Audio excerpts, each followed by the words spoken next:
As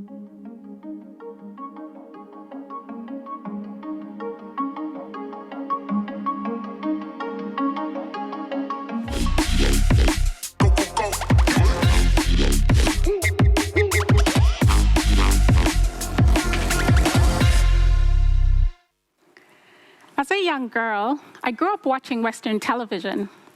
And that was in Zimbabwe. I think most of us did, actually. That combined with our colonial history, I didn't realize that I was being conditioned to view Western and Americanized cultural norms as somehow being more prestigious. We were proud of not being able to speak the local language. We even viewed those who speak with a more westernized accent as though they were more prestigious somehow, or more educated, despite this, of course, not being the case. We even complimented people's children by saying, "Mwana wako akanaka kunge murungu," which literally translates to, your child is as beautiful as a white person. It's funny because as I actually grew up and I heard all these things, they didn't sound that strange to me. They sounded pretty normal. It's only now that I look back at it and think, that might be a strange way to compliment a Black child. I always imagined that whatever experience I was having within the African continent was somehow more inferior compared to anything else that could be happening out there. Whenever I saw my people on television, we were always struggling or being rescued. We were never the heroes or begging, just never in a good place or in a place that really gave my people the level of dignity and respect that I actually grew around seeing. So I was very excited when I turned 15 and I took my first international flight. I went to the UK and I thought, what is this world that is out there that is obviously not available to me? I must say I had a great time. I met some incredible people. I learned a lot of things. But the thing that surprised me the most was realizing that this world was not that different to my own. We were not as disadvantaged as I'd always believed myself to be. I started to think that if the way that I've seen myself being perceived has played such a significant role in making me see myself as less than, in making me see my own people as less than, how do other people perceive me? How do people outside of the African continent perceive me? I guess it starts to make sense why in one of my first international encounters, someone asked me if I was adopted by white people. I mean, I couldn't make this stuff up, surely. They went on to explain that I seemed so well-educated and eloquent, so surely I had to have been raised by white people. Black people couldn't have raised me. I really started to think more and more about this and the stereotypes that we have on different people groups and how that affects the level of dignity and respect that we place on them. So I went around and I started asking some of my friends, have they had some of these experiences? Because I must tell you, I've never thought so much about being African, more so being Black African, until I found myself having to constantly explain where I get these qualities that other people perceive as being good. I mean, time and time again, I've had to defend the dignity of what it means to be African. So as I went around and asked a few of my friends, I got a few responses, and here are some of the ones that I got. One of my friends, Hannah is from Germany, and Hannah said, people tell me that they think of Germans as being rigid and humorless, and they love a lot of rules. This is all true in general, but not for all of us. I find that Germans who have and still live abroad change, or that they're very different. And then I heard from Ruvarashe. She's from Zimbabwe, currently lives in Australia. And she said, coming from Zimbabwe, there was not much emphasis on my skin color. There was more emphasis on my culture and my character. When I arrived in Australia, all the white people were more fixated on my color than those other attributes. She went on to say, I remember asking my mother, what does it mean to be a Black woman? I identified more with my culture than I did my color. I now understand that I am a Black woman. with every stigma that is attached to it. But now I can confidently navigate through my white world. Wow, so I realized that I am not the only person experiencing some kind of bias or some misconceptions or some ideas about who I am because of where I come from. It seems that these stereotypes are not unique to me. I don't know if this makes me feel relieved or this makes me feel a little bit sad. But it really does make me wonder, are stereotypes the reason that we cannot see the potential in the people that are around us? Are they the reason that we cannot place the same level of dignity and respect on different people groups?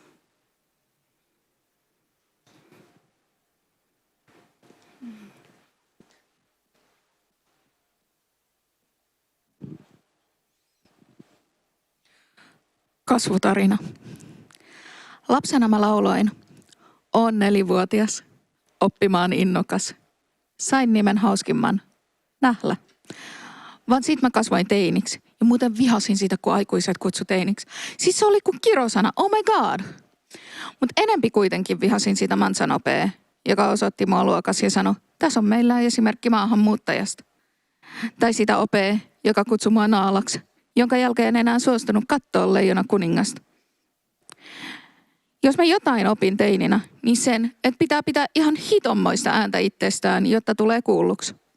Niin, ja vihata joka ikistä aikuista ihan vaan periaatteesta. Sitten mä tulin täysikäiseksi. Ja opin, että ei se aikuisuus ole muuta kuin ikuista univelkaa. Ja että kaikki kirjeet on kuitenkin vaan laskui. Otin kiinni teinivuosien vihasta ja yritin muuttaa maailmaa yksin.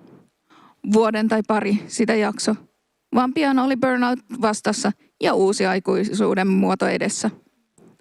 Oppia-ikä kaikki, kai. Työstin, kokeilin uudelleen, kaaduin jälleen. Mut sitten kun mä katsoin maailmaa silmästä silmään, se ei ollutkaan mua vastaan. Mä tajusin, että mä en ole yksin. Sä voit seistä pää pilvissä ja huutaa. Sä voit laittaa koko maailman kuuntelee. Sä voit seisauttaa sen. Me ollaan maailma ja me rakennetaan se. Mutta tää on vaan pienen maailman kasvutarina. Tehdäänkö siitä yhdessä totta?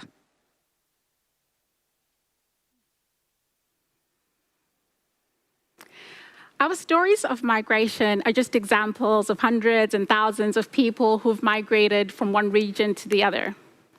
In Finland, immigration numbers have fluctuated between 26,000 to 35,000 in the last 10 years. If the trends continue with the same pattern, we expect that these numbers are going to continue to grow. But the question is, with the growing number of migrants in Finland, how do we ensure that Finland is a place that is fair and inclusive for everyone who belongs here and everyone who lives here? Is a fair and inclusive Finland possible? Well, to begin with, let's talk about what is fair and what is inclusive. A lot of times when you hear discussions and people are expressing their grievances around social equity and inclusion, we're talking about how do we make sure people are educated? How do we make sure that people find safety? When I hear people talking about refugees, the most common statement I hear is, how do we ensure that they do not become a burden to society? These conversations are important, and I do acknowledge that some of these elements are not a given in every other part of the world, or at least in some parts of the world. But I will say, in my opinion, this is the lowest level of equity and inclusion that we must aspire to. What if we radically changed our mindset around what we think a fair and inclusive Finland could look like? What if when we talk about fair, we mean that everyone has equal opportunity to contribute their gifts to society to the greatest extent of their potential? What if when we're talking about inclusion, we mean that everyone has the space to embrace the cultural diversity and the cultural identity of their origins while still being allowed the space to belong? We're often discussing this subject, and there is a sense of there is something that we must do. We must care about social equity and inclusion, even though we can't always decide what that actually looks like or what steps we must take to get there. In saying that, we're also battling our own fears about what that actually means. What does the change mean for our society? So Vikes and Praxis actually did a study here in Finland. They wanted to explore the mindsets and the attitudes towards migration and immigration here in Finland. So they spoke to some young people aged 16 to 35, and they kind of wanted to hear their thoughts. How do they feel about migration? Is it an opportunity? Is it something that we should be concerned about? Well, thankfully, the attitudes were actually mostly positive. They always thought that people should have the freedom to be able to live and explore different countries as they choose. In saying that, they did have two concerns.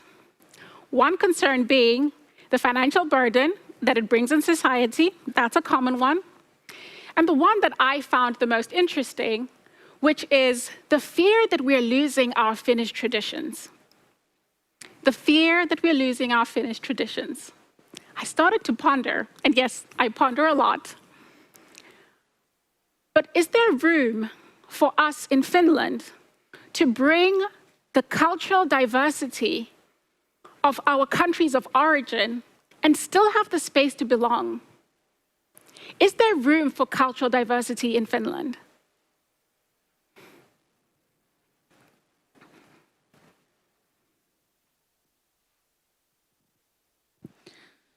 Onnea Suomi.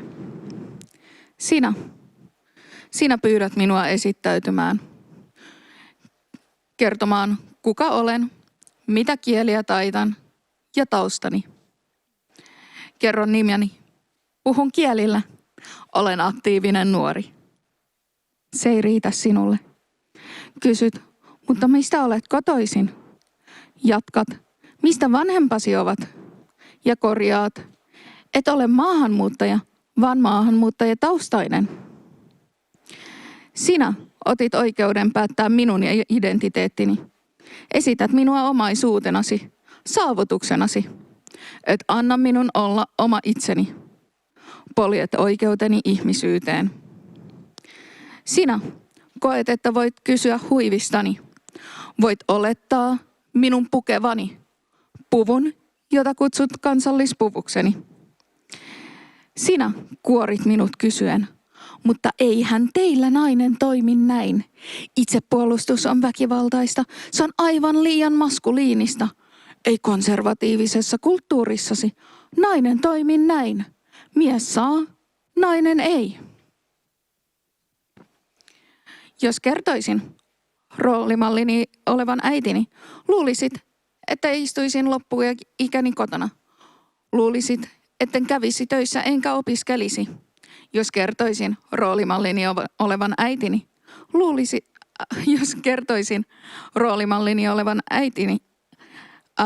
luulisit minun istuvan loppuikäni kotona. Luulisit, etten kävisi töissä enkä opiskelisi. Ihmettelisit, jos tietäisit, millainen supersankari äitini on. Päivisin työssä käyvä, iltaisin sairaanhoitajasta opettajaan, mutta 247 äiti, joka kasvattaa arvomaailmaan, jossa naiset ja äidit muuttavat maailmaa. Et ymmärrä, miten nuori kasvaa, kun muut sulkevat ulos, kun ihon väri riittää, että opettaja päättää äidinkielesi. Et tiedä, mitä on oppia karatea, koska on tönäisty portailta alas. Minä, 100-vuotias suomalainen, nainen, joka on samassa asemassa veljensä kaa,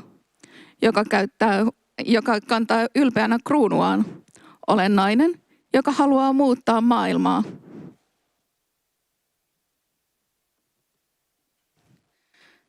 Tytöstä naiseksi. Minä olen tyttö, olen lapsi, olen abstrakti. Ei, minähän olen muslimi. Olen radikaali, olen terroristi, olen uhka. Ja minusta tulee tuhkaa, kun sinun kategorointi uhkaa. Olen maali, jolla pelkoa haalitaan, jotta toisen elämää maalataan. En halua antaa pelon kahlita, mutta maailma antaa sen hallita, koska lehdistö on vain kattila jossa maailman menoa hämmennetään, kun minä hiivin kohti pimeää, mutta sitähän siedetään. Ei, tämän runon ei pitänyt mennä näin. Kaikkihan on aivan toisinpäin, mutta laitetaan tuo kaikki hetkeksi jäihin, sillä minä olen ylpeä juuristani, joita kannan kruununani. Kuin aurinko kirkkaalla taivaalla, seison minä pohjan tähden alla. Alla revon tulien, metsän reunalla, kuulen kaiun tuulien sekä laulut lintujen. Olen enemmän kuin luuletkaan. Minä olen muslimi, olen nuori, olen nainen, olen ihminen, ihan niin kuin sinäkin.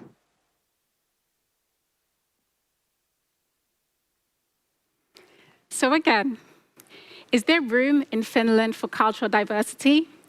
Or do people have to abandon their cultural identities or the cultural identities of their origin in order to feel that they belong?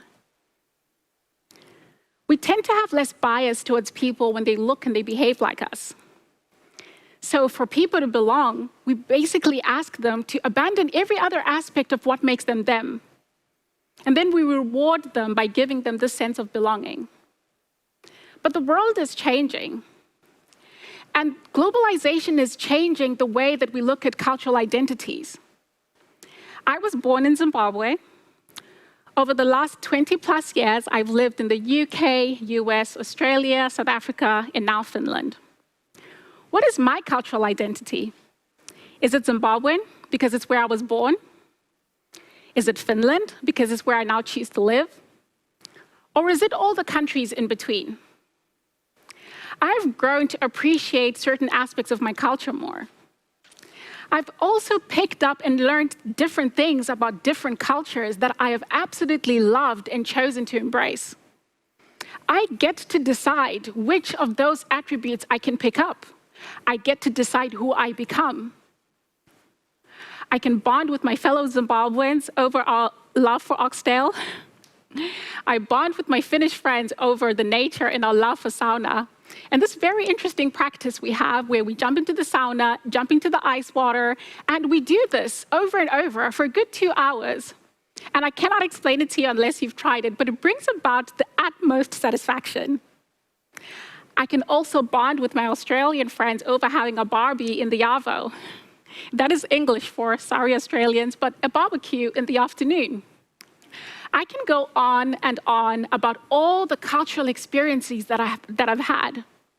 But all in all, I can tell you this, that my experience, the diversity of those cultural experiences has made my life so much richer. In the same way, Finland does not have to have one cultural expression. We can actually see other cultures and embrace what those bring while also appreciating the traditions of what it means to be Finnish. Sanna from Finland said, as the saying goes, once you leave your country of origin, it will never be the same when you return, because your experiences change your perspective. Ruvarashi again, from Zimbabwe, remember, living in Australia. She said, I have a deep and rich appreciation for my culture's value for community. I used to be annoyed by the random home visits, as I would have to cook for the masses. But now I crave them so deeply, as I only have to cook for 2, remembering how I never felt alone in my world. Community was rich and inviting and open. Now I must invite people for cordial encounters. I miss love. I miss Ubuntu. And another friend said, I used to think it was cool not being culturally exposed. But being around other people from different countries made me crave to invest more in my culture and understand it and appreciate it. Diversity is absolutely beautiful. It helps us to enrich our communities, and we're able to share ideas and social capital. So instead of losing our Finnishness, maybe we're gaining something. Maybe we're gaining variety and variations of what Finnishness can look like.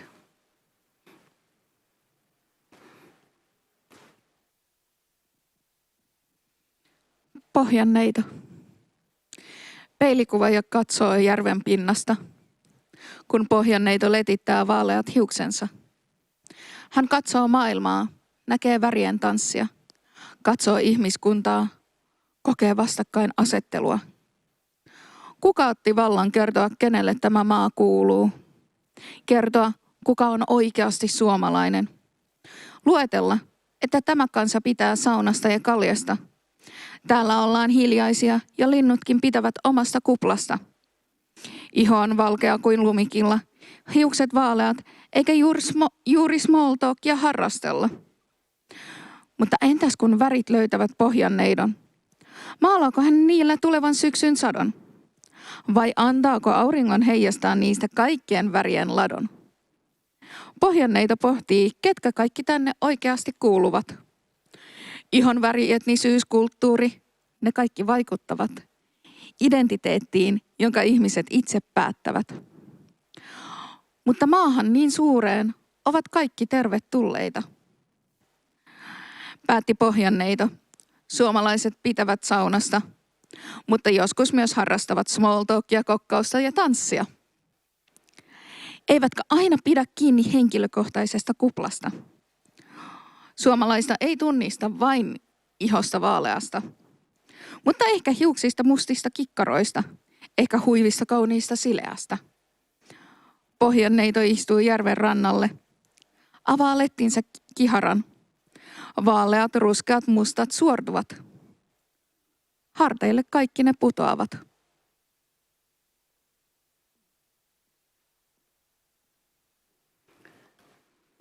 So in a fair and inclusive Finland, everyone should have equal opportunity to flourish.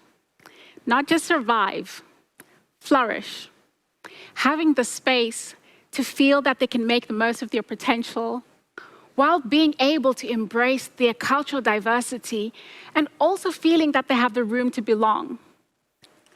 We have a lot of conversations around how do we get more international talents to come to Finland and work for our organizations. We also have great conversations about students and how to get them into jobs.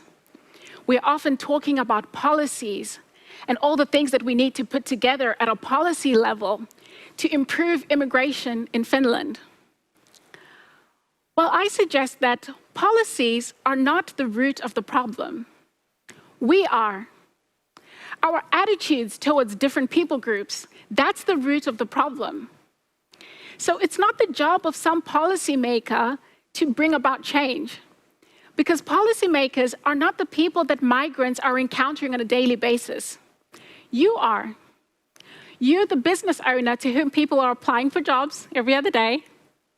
The media, who carry the responsibility of telling stories in a way that places dignity and respect on every people group.